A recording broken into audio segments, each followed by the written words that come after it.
Histoire naturelle, le podcast qui parle de notre rapport à la nature à travers des regards et des approches multiples. Animé par Tassani Allo.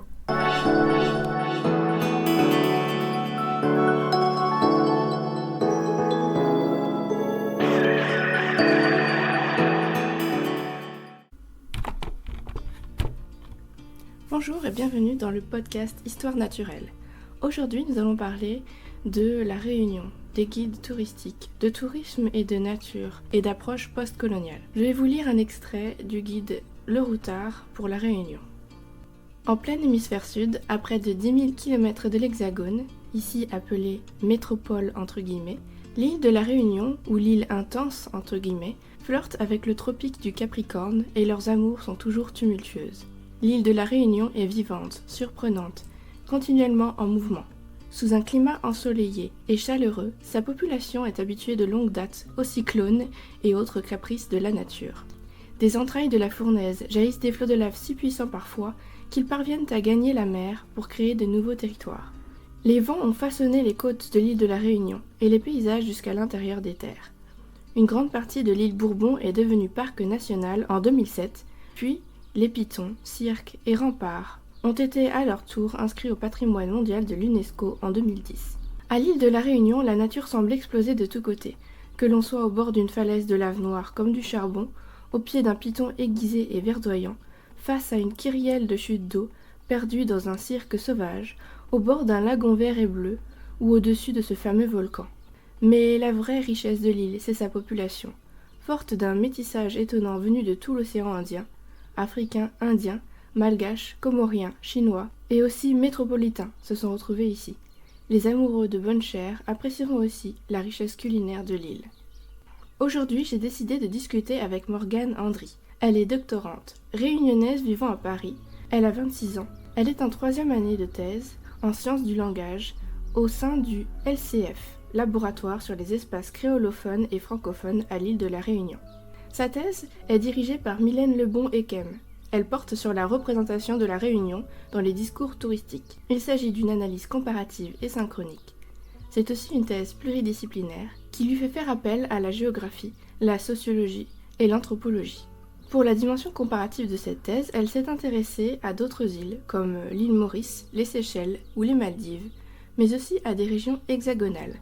Elle travaille sur d'autres thèmes comme le post-colonialisme, les identités ou encore la diglossie.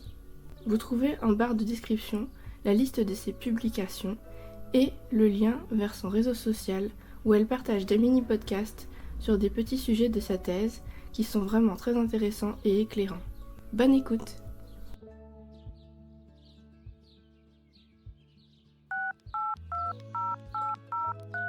Pour commencer, est-ce que tu pourrais présenter ton sujet de thèse et comment tu l'as choisi? Alors moi, je travaille sur les discours touristiques, surtout en particulier sur le discours touristique porté à propos de l'île de la Réunion.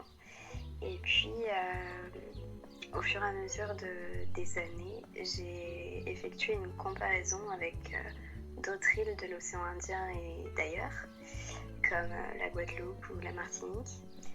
Et j'ai choisi ce sujet-là parce que c'était un peu une situation un peu drôle en fait. C'est juste que j'étais dans une librairie et j'ai vu la montagne de guides touristiques qu'il y avait sur les régionales et je me suis dit c'est vrai que j'ai jamais vu d'études à ce sujet-là, donc ça pourrait être un bon sujet. Et j'ai commencé à me renseigner et tout et ça collait pas mal avec ce qu'on me demandait aussi par rapport au financement. Donc voilà, c'était un peu tout bénef comme sujet. Donc ça a commencé comme ça. D'accord. Et alors, pour le choix des espaces de ta thèse, les terrains de tes enquêtes, ça a été un choix facile ou difficile à faire ? Ça a été surtout progressif parce que pendant quasiment une année entière, j'ai travaillé uniquement sur la Réunion jusqu'à mon 2e comité de thèse, je crois, où on m'a dit que c'est bien, mais pourrait y avoir des petits soucis par rapport, par exemple, à la notion de post-colonialisme sur laquelle je travaille. Et c'est là où on m'a suggéré de faire ça dans une étude comparative. Donc j'ai commencé à me dire, je vais ajouter des îles de l'océan Indien. Donc j'ai ajouté l'île Maurice, Rodrigue, Mayotte et les Maldives.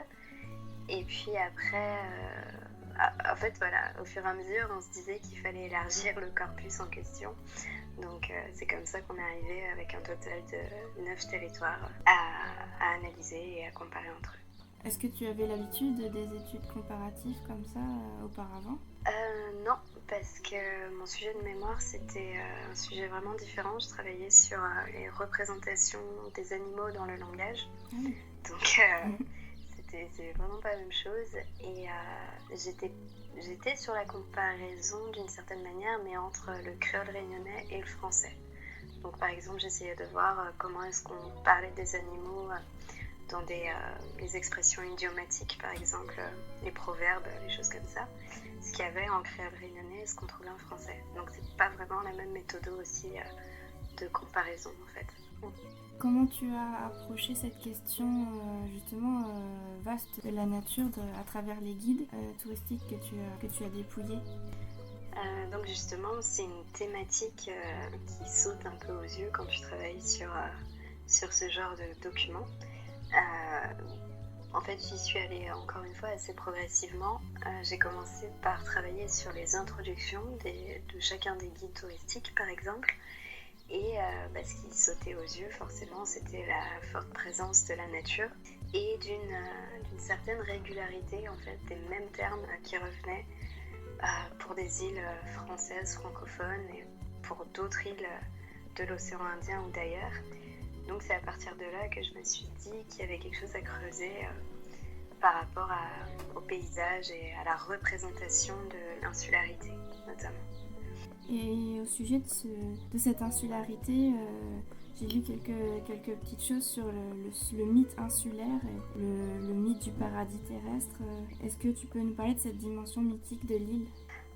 Ça, par exemple, il y a un chercheur dans mon labo, qui est même mon directeur de labo, qui disait dans une publication que ça va un peu de soi que l'île est présentée comme un paradis, puisque même dans la Bible, l'Éden est représenté comme une terre entourée d'eau. Donc du coup, par rapport à ça, forcément, ce qui a été un peu hérité, c'est cette vision un peu idyllique et paradisiaque. Enfin, en tout cas, d'après lui, je suis plutôt d'accord avec sa théorie. Est-ce que ce mythe insulaire, c'est quelque chose qui se retrouve dans toutes les îles de ton corpus, ou il y a certaines îles qui n'ont pas cet attrait ? Oui, je vois. Forcément, en tout cas pour les guides touristiques, c'est un outil quand même qui sert à promouvoir une destination. Donc forcément, il y a des outils rhétoriques qui vont être utilisés pour promouvoir et faire vendre. Donc elles vont toujours être sous leur meilleur jour, on va dire. J'avais lu une citation de Stasak qui parlait du taïtisme et qui disait que c'était un ensemble de représentations coloniales et de mythes occidentaux des origines, justement comme tu parlais de la Bible et tout ça. Et est-ce que tu as retrouvé à travers tout ton corpus ces mêmes représentations coloniales dans la nature ? Justement, Stasak il parle aussi du concept de l'exotisation. Et c'est ce qu'on retrouve pour tous les guides touristiques en général, même ceux qui sont en dehors des îles. Mais pour les îles, en tout cas, forcément, tu as un peu l'exotisation de la population. Donc, ça pourrait correspondre à un héritage colonial. Déjà par rapport aux stéréotypes qui peuvent circuler sur une certaine population. Et puis aussi sur la nature, forcément, vu que tu as un regard, les auteurs de ces ouvrages-là ont un regard européocentré, forcément ils vont pas avoir la même vision qu'une personne qui vit sur ces territoires-là. À partir de là, en fait, c'est vraiment la confrontation de l'ici et de l'ailleurs et de l'auteur vis-à-vis de l'autre. Donc là, par rapport à cette dichotomie-là, déjà d'une part, tu as une sorte d'exotisation, et en plus, la vision européocentrée donne lieu à un concept assez qui a trait au post-colonialisme. Oui, parce que c'est quelque chose auquel je n'avais pas pensé, mais c'est vrai que les guides sont produits à Paris, en fait. Donc forcément, ça pose des questions de justesse. C'est ça. Et t'as d'autres auteurs, surtout en géographie, il y a une étude à laquelle je pense, et ces auteurs-là avaient travaillé sur la Suisse. Et c'était un peu pareil, parce que la Suisse ne produisait pas de guide sur elle-même, donc elle était un peu dépendante du regard des autres sur la Suisse.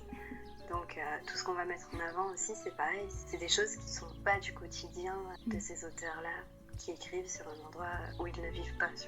Et est-ce que tu peux nous parler un petit peu de ta méthodologie? Enfin, est-ce que tu utilises des outils linguistiques particuliers qui sont pas habituels pour moi en histoire, par exemple? Ce que je fais régulièrement, c'est de l'analyse de contenu, en disant surtout en sciences de l'information et de la communication. Mais sinon, en sciences du langage, oui, ce sera surtout de l'analyse lexicale pour voir, par exemple, le nombre de récurrences qu'on trouve dans tout le corpus. Donc ça a mis énormément de temps aussi à faire au tout début de ma thèse. Et puis, sinon je reste vraiment dans l'analyse lexicale, un peu de structuralisme, par exemple, avec la méthodologie de Roland Barthes. Ça, c'est un truc que j'ai beaucoup travaillé. Et puis, j'ai dû me former aussi sur des questions géographiques, historiques et sociologiques, parce que c'est vraiment un sujet pluridisciplinaire pour le coup, donc... Quand les guides parlent de la nature, est-ce que tu as des exemples, par exemple, de la manière dont un guide va parler, mettre en avant la périphicité, le caractère lointain d'une île? Comment ils vont en parler? Est-ce que c'est, par exemple, est-ce que c'est ce que nous on voit dans les publicités de la métropole? Comment ça apparaît en fait dans les guides? Forcément, tu vas avoir ces images typiques et c'est ce qu'on appelle une nomenclature typifiante, c'est-à-dire qu'on va toujours avoir les mêmes mots pour qualifier les paysages insulaires. Donc après, c'est un fait aussi, on ne peut pas passer à côté de la plage, les montagnes, etc. Mais ce qu'ils aiment bien faire dans les guides, c'est de montrer que le territoire étant plus petit que l'Hexagone, on passe très rapidement de la plage à la montagne, au cirque, aux cascades. Et par exemple, tu as des circuits touristiques qui sont vraiment construits sur cette idée-là d'accessibilité et un peu de rentabiliser le voyage, je dirais. Du fait que tu peux vraiment faire beaucoup de choses en une journée, du fait que l'île soit aussi petite, quoi. Enfin, en tout cas, pour le cas de la Réunion, c'est comme ça. L'île Maurice aussi. Enfin, vraiment, ça, j'ai l'impression que c'est beaucoup plus marqué dans les îles de l'océan Indien. Et puis, pour les archipels, c'est un petit peu plus compliqué. Mais il joue beaucoup sur cet aspect-là. Et puis, la nomenclature typifiante, on essaye toujours d'exacerber le fait que ça soit différent de ce qu'une personne en France hexagonale a l'habitude de voir tous les jours. On va pas te parler des autoroutes de la Réunion, tu vois, on va toujours te parler du caractère un peu secret, préservé. Et puis ils utilisent aussi des arguments d'autorité comme le fait que 40% de la Réunion soit inscrit au patrimoine mondial de l'UNESCO, qu'il existe un parc national, etc. Au sujet de cette préservation de la nature, de cette patrimonialisation de la nature, est-ce que tu relèves un décalage avec la réalité finalement? Un décalage, pas tout à fait, parce que c'est vrai, ce qu'ils disent, ce qu'ils mettent en avant existe et correspond à peu près, ça correspond pas mal, mais le problème c'est qu'ils ne mettent qu'en avant justement ces paysages exotiques. Par exemple, le volcan, ça a été une des couvertures les plus mises en avant dans les brochures et les guides touristiques. Donc le fait de montrer autant de paysages exotiques, ça donne place à une stéréotypie où toi, si tu n'es jamais allé là-bas, en tant que voyageur, tu pourrais penser qu'il n'y a que ces paysages-là, alors que c'est faux. C'est ça le piège, je dirais, des représentations de ces auteurs-là, parce que en gros, et même ce qui est le plus étonnant dans l'histoire, c'est que pour La Réunion, on a une antenne qui développe les promotions touristiques pour La Réunion, et ils mettent en avant exactement la même chose. Donc en fait, t'as beau confronter les différentes visions, tout ce que tu retrouveras dans les différents contenus promotionnels, ce sera toujours ces mêmes paysages-là. Donc du coup, on oublie que oui, à La Réunion, il y a des routes, c'est pas des autoroutes comme on dirait ici, mais c'est vraiment des routes sur lesquelles tu roules à 110 km/h, quoi. T'as des grandes galeries commerciales, tu vois, toute cette modernité, en fait, elle est un peu mise en retrait, contrairement à tout ce côté de nature très préservé. T'as vraiment, ce qui est mis en avant dans les guides, c'est pour La Réunion en tout cas, ce sont les bas de l'île, c'est-à-dire tout ce qui est plage, un peu façon station balnéaire, et les hauts, c'est ce qui est plus montagne, cascade, etc.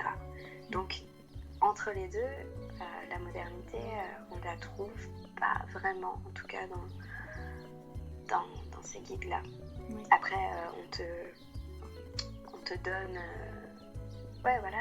même dans les bonnes adresses, par exemple, tu auras toujours les petits marchés un peu, pas reculés parce qu'ils sont très accessibles, mais vraiment typiquement des lieux touristiques par excellence, quoi, qui mettent en avant vraiment l'identité d'un territoire et où tu peux vraiment essayer de trouver l'âme de l'île, j'ai envie de dire. Mm-hmm. Même si finalement dans leur discours, par exemple par rapport au paysage, t'as l'impression que toutes les îles sont les mêmes.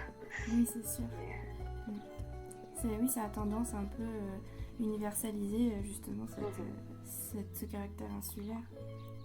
Et est-ce que tu as étudié un petit peu l'histoire de cette exotisation, de cette mise en avant du caractère exotique du paysage dans les îles que tu as étudiées? Malheureusement, j'avais déjà beaucoup de travail à faire avec ce dont on a décidé avec ma directrice. Donc du coup, j'aurais bien voulu faire une étude vraiment sur le temps. Mais du coup, on n'a pas pu. Là, on reste vraiment axé sur la comparaison et les ouvrages vraiment très récents. Pour ce qui est des ouvrages, après je prends aussi, dans mon corpus, tu as aussi les contenus promotionnels justement des îles elles-mêmes, si elles en proposent.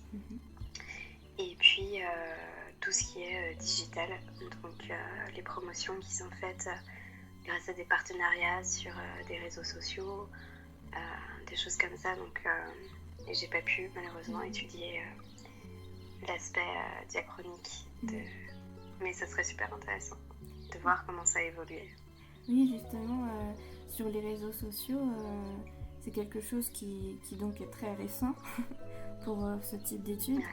Et est-ce que justement, ce caractère synchronique de ton étude, est-ce que c'est une difficulté? Est-ce que c'est compliqué? Les outils sont-ils assez développés aujourd'hui pour analyser les discours sur les réseaux sociaux? Techniquement, on a des logiciels en linguistique qui te permettent justement de retrouver les occurrences sur des pages web ou même dans des livres. Mais j'avais beaucoup de mal parce que c'est pas très adapté pour Mac. Donc ça m'a pris énormément de temps, mais j'ai regroupé tout moi-même et j'ai fait mes relevés toute seule à la main. Ah oui. Donc ouais, ça a pris beaucoup de temps. Et on peut aborder ensuite ce que tu as appelé la réification de la nature. Donc tu parlais de la faune, de la flore au profit du tourisme. Est-ce que tu peux nous en parler? Alors la réification de la nature, moi j'appelle ça comme ça, mais on en parle beaucoup surtout pour la réification des populations. Mais par réification de la nature, justement, j'entends que on va exacerber, et ça rejoint un peu ce que je disais juste avant, on va exacerber et montrer vraiment ces éléments exotiques et insolites par rapport aux voyageurs qui viendraient de France hexagonale. Donc à partir de ce moment-là, c'est aussi un constat, c'est vraiment une vision européocentrée d'un territoire, et du coup on essaye d'utiliser certains éléments, on en délaisse d'autres. Donc au final on ne donne pas l'entièreté de l'identité du territoire en question au profit de ce qui pourrait faire vendre et ce qui n'est pas commun aux futurs voyageurs. Donc pour moi, c'est un peu de l'utilisation consciente de ces éléments-là.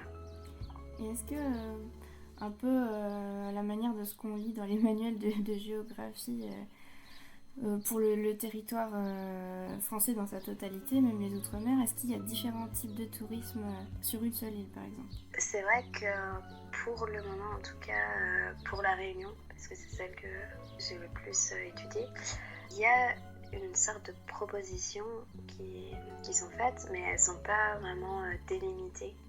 Donc dans un même guide, tu vas retrouver justement, par exemple pour le tourisme vert, tu vas avoir certains éléments et des adresses au lecteur par rapport à ça, mais il n'y a pas vraiment de dissociation pour l'instant dans les ouvrages, etc.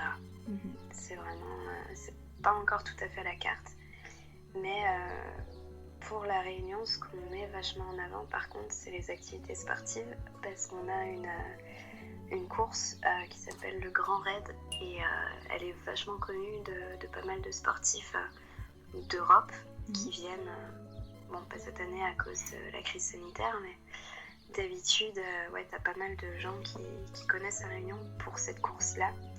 Donc ça, c'est assez mis en avant, ouais. Mais après, pourtant, il pourrait y avoir différents tourismes à la Réunion, mais c'est vrai que c'est pas un constat qu'on voit, en tout cas dans les discours. Après, oui, ça existe, mais il n'y a pas vraiment de traces dans les discours. Avant que j'enregistre, on parlait justement de ces études émergentes comme la tienne sur des études avec des approches postcoloniales, des approches aussi sur le genre, enfin des sujets qu'on va dire entre guillemets, j'aime pas du tout dire ça, mais à la mode. Et finalement, est-ce que ce type d'approche, on le retrouve aussi dans les guides contemporains? Est-ce qu'il y a une vision plus écologique, par exemple, ou une vision plus décoloniale? Encore une fois, vu que je fais une étude synchronique, c'est un peu compliqué pour moi de répondre vraiment objectivement à la question. Je pense que quand même, ils doivent s'adapter, parce que j'ai eu des enquêtes de terrain avec des gens de la Réunion qui donnaient des informations justement aux ouvrages, et je pense qu'ils peuvent orienter un petit peu par rapport à ça. Mais il faudrait une étude diachronique pour pouvoir le constater. Mais en tout cas, pour les guides que j'ai, c'est entre 2017 et 2020. Et j'ai pas senti une grande différence, en tout cas au niveau écologique, non, je le constate pas. Et niveau sur la vision postcoloniale par rapport aux populations, c'est toujours quelque chose, moi, qui me saute aux yeux, vu que j'ai vécu à La Réunion pendant 25 ans. C'est toujours bizarre de voir comment on parle des populations avec lesquelles j'ai grandi, quoi. Oui, justement. Et qui ne transmet pas vraiment une vérité, c'est vraiment un cliché très très tenace. Est-ce que ta thèse t'a permis de peut-être pas d'ouvrir ta conscience, parce que c'est un peu cliché aussi, mais est-ce que ça t'a permis de justement travailler ces questions pour toi-même Justement, au début de mon doctorat, je disais à ma directrice que je voulais absolument pas me retrouver avec un sujet avec certaines valeurs qui pourraient me toucher et qui pourraient conduire à une vision un peu trop subjective de mon sujet, parce que j'avais fait l'expérience avec mon travail de mémoire où là j'étais vraiment confrontée à des discours spéciste par exemple, alors que je suis antispéciste. Donc tu vois, au bout d'un moment, il pouvait y avoir des petits problèmes. Donc au début, je voulais vraiment pas que ce soit un sujet qui porteur un peu de ces débats. Et puis au final, j'étais obligée d'y consacrer plusieurs chapitres dans ma thèse, étant donné que je ne pouvais pas laisser ces discours-là de côté, j'étais obligée d'en parler. Donc ouais, par rapport aux questions assez féministes, j'étais déjà pas mal renseignée là-dessus, vu que sur mon travail de mémoire, j'en avais un peu parlé. Mais c'est vrai que pour les études postcoloniales, je m'y intéressais pas, bizarrement, alors que j'étais vraiment entourée de personnes discriminées, etc. Et c'est vrai que j'avais jamais pris le temps de lire et de m'éduquer un peu là-dessus, on va dire. Donc ouais, c'est vrai que j'ai appris beaucoup de choses au final avec cette partie de la thèse. Est-ce qu'on retrouve à la Réunion des traces de ce passé esclavagiste? Est-ce que c'est flagrant? Est-ce que c'est d'ailleurs souligné par les guides ou pas du tout? Ouais, t'as un musée qui est consacré un peu à l'histoire de l'esclavage. C'est le musée de Villèle. Il est, en fait, Villèle, c'était la famille qui avait une plantation. Et du coup, aujourd'hui, tu peux visiter ce musée et tu découvres du coup la bâtisse coloniale et les extérieurs où tu as par exemple l'hôpital des esclaves, les cuisines, etc. Donc, ouais, si tu veux voir des vestiges, tu as ce musée-là. Tu as aussi le lazaret qui est consacré à l'arrivée des populations à l'époque du peuplement. Donc oui, si tu veux te renseigner, arriver sur place, ouais, tu as pas mal d'endroits consacrés à ça. Mais sinon, dans l'urbanisme, par exemple, forcément, tu vas avoir de l'architecture créole qui remonte à ces époques-là. Mais sinon, bizarrement, on retrouve plus de traces à Paris qu'à La Réunion. Quand tu vois les fresques, j'en avais parlé sur le podcast que j'avais fait sur ça. Nous, on n'a pas justement de représentation iconographique, par exemple, sur la voie publique. Donc du coup, ouais, c'était bizarre en quelque sorte pour moi de voir ces fresques-là ici. Il y a quelque chose qui m'a intéressée quand j'ai écouté, je t'ai écouté au séminaire auquel tu as participé dernièrement. Et il s'agissait donc des réalias, des termes intraduisibles aussi du créole au français. Et en fait, ça m'intéressait. À un moment donné, tu as montré je crois que c'était un camembert avec tous les pourcentages de catégories de réalia. Donc il y avait la gastronomie qui tenait une grosse partie. Et puis il y avait un pourcentage avec les plantes, je crois. Enfin, ça m'intéressait du coup. Ouais. Tout ce qui est... par exemple, pour aubergine, à La Réunion, on parle de brinjelle. Donc, par exemple, sur les marchés, ça arrive fréquemment que tu vas avoir le panneau, ça ne sera pas écrit aubergine, ça sera écrit vraiment brinjelle. Et ouais, ça c'est vraiment un petit truc qui me fascine, les réalias, parce que finalement, on est vraiment entouré de réalias dans la vie de tous les jours. Je sais pas, pizza, ouais, surtout pour la cuisine italienne, par exemple. Il y a pas mal de termes comme ça que tu peux définir, mais tu peux pas traduire le terme en lui-même. Et je sais pas, je suis tombée amoureuse de cette forme textuelle. Et du coup, ouais, à La Réunion, t'en as pas mal pour les plantes.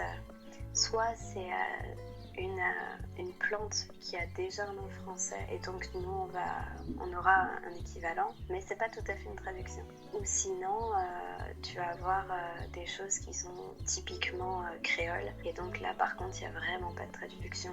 Par exemple, surtout c'est plus pour les plats préparés, t'as rougail ou curry, c'est vraiment la façon de cuisiner de la viande et ça tu peux pas le traduire. Pour les plantes, on va voir quoi. Si, quoique si, tu as des termes qui sont employés et que tu ne retrouves pas en France hexagonale. Par exemple, les braides, c'est une feuille en fait de la Christophine.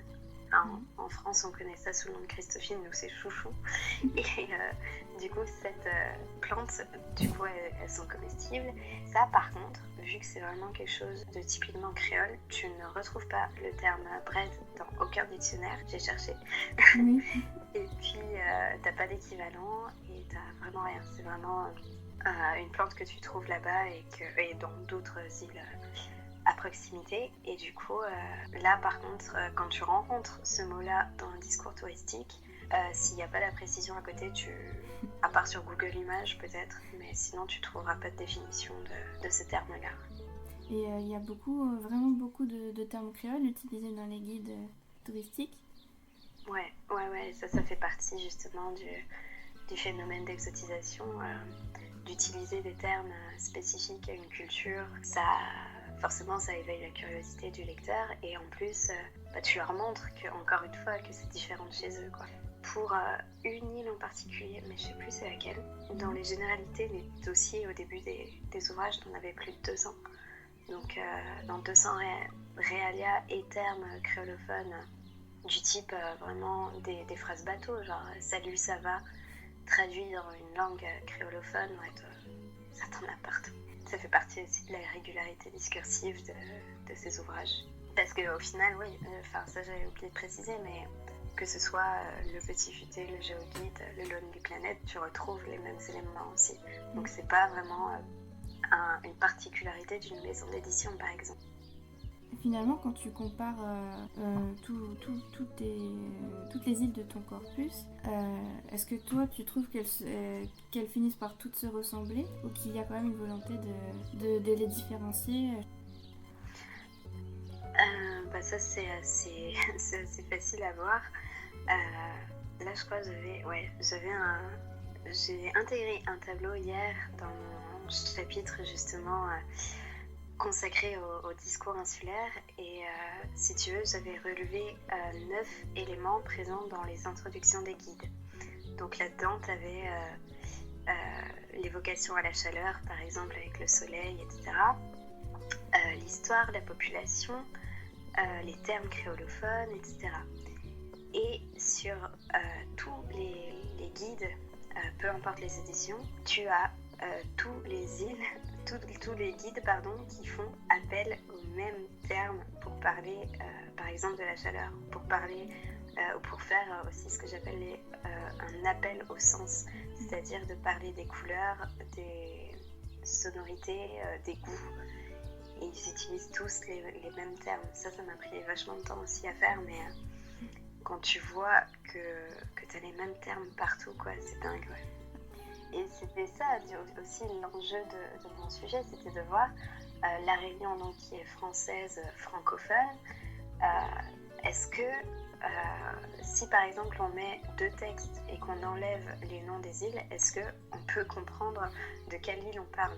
Et là en l'occurrence de la comparer avec une île anglophone et ne faisant pas partie de la France, c'était quand même étonnant de voir qu'on en parlait quand même de la même façon. Et même par rapport aux populations. C'est là où tu te dis, en fait, soit c'est compliqué pour eux de trouver des singularités, soit vraiment ils sont dans ce schéma de stéréotypie insulaire au final. Est-ce que quand tu es arrivé, par exemple, à Paris, est-ce que quand tu discutais avec des Parisiens, je ne sais pas, est-ce que tu as vu que nous, en n'étant pas insulaires d'origine, on avait nous-mêmes des stéréotypes dans notre langage quand on parle des îles, quand on te posait des questions?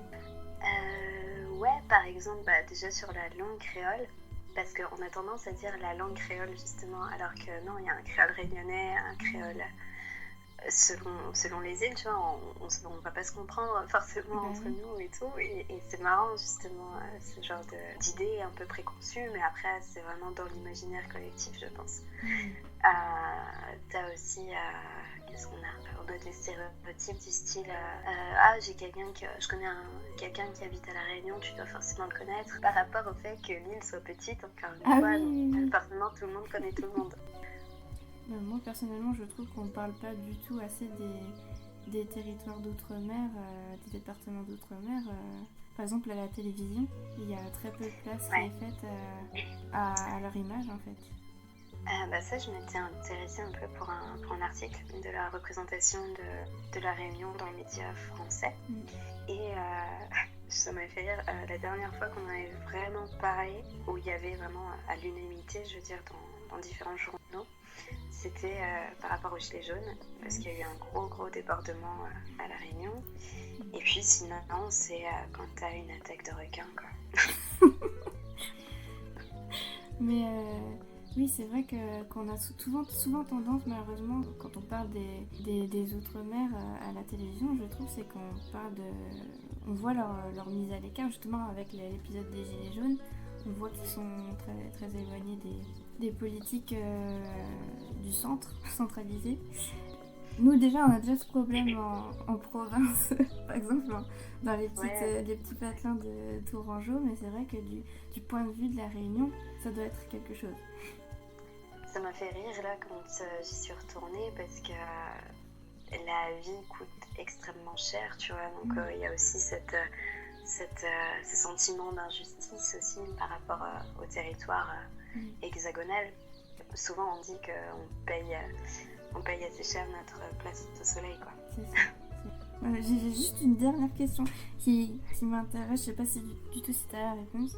Mais il y a beaucoup d'épisodes historiques sur lesquels j'ai écrit des choses personnellement. Par exemple, les voyages de Cook à Tahiti, etc. Des choses comme ça qui ont façonné l'idée qu'on se fait des îles.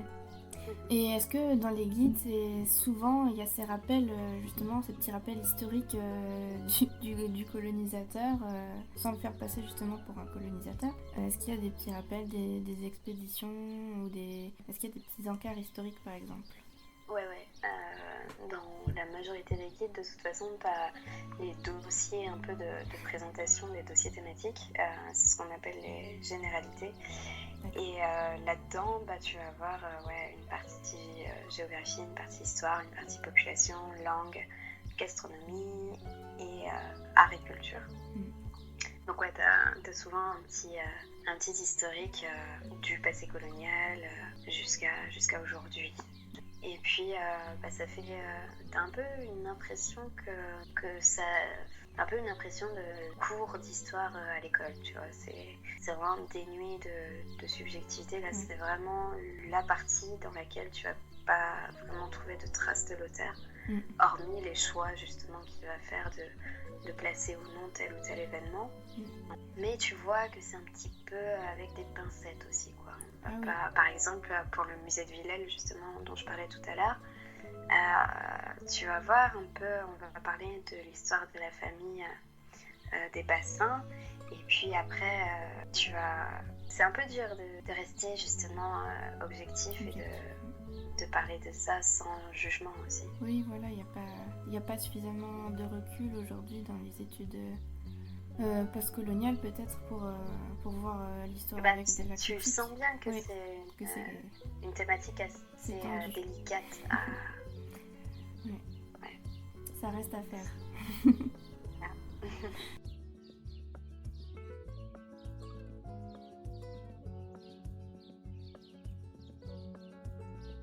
Merci de votre écoute. À bientôt pour un prochain épisode d'Histoire naturelle.